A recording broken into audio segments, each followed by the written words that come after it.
cho nên người, và con hãy chớ bao giờ dối gian.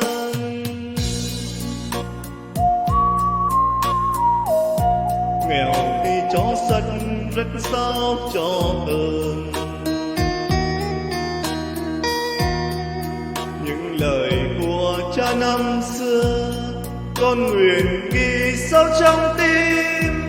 Cha hỡi cha xa dấu yêu,